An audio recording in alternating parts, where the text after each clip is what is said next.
Artist Jeremy Collins is making the final touches on this week's Art Attack Challenge piece. Jeremy, tell me about what you created here. It's awesome.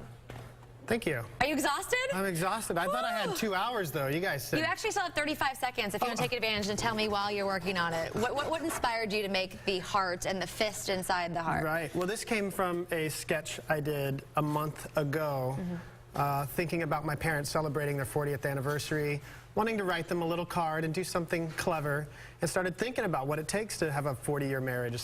I was really impressed, and so the strength of love kind of came out in the drawing, and now I'm sharing it with you guys. What did you use to create the colors? And I know you're using a pencil right now. Right. I started with an acrylic on a brayer, like an inking brayer, and let that dry while I put in some of the accents, and then I came in with a charcoal pencil and China marker to finish it out. So you're happy with how it finished? Yeah, it's really fun. I'm pleased. And you usually work in an hour? Is this tough? Usually you're like, I'm inspired I get to a phone create. call, it's out the door.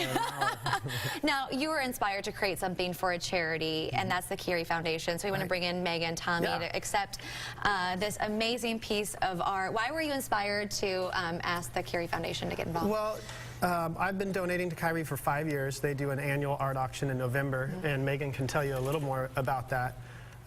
But I do a lot of auction work, but this is one that became personal when I had a 2-year-old friend get pediatric brain cancer, and so then it became something I was really invested with emotionally, but Megan can tell you. Okay, Megan, tell us about where this piece of art will go. Sure. It's going to the Kyrie Foundation, and we raise research funds for pediatric brain cancer research.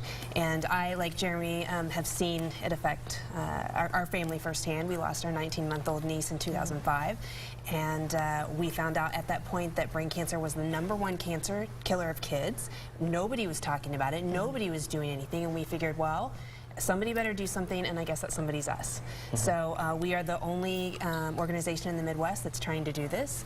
When we started, 9 children a day were diagnosed with a brain tumor, and now it's 11. So we're really going the wrong direction, and we've got to figure this out before we lose too many more children. And so you're raising funds for research and treatment? And Yes. It goes to the Kyrie Foundation Tissue Bank Fund, and we partner with the Pediatric Brain Tumor Foundation in Asheville, North Carolina.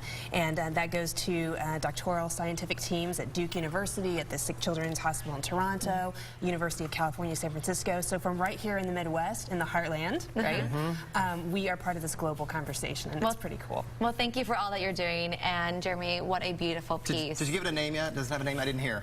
No pressure, no pressure. Power of love. Power of love. There you go. Well, thanks for coming on the show. Coming up on Monday, we're kicking off a brand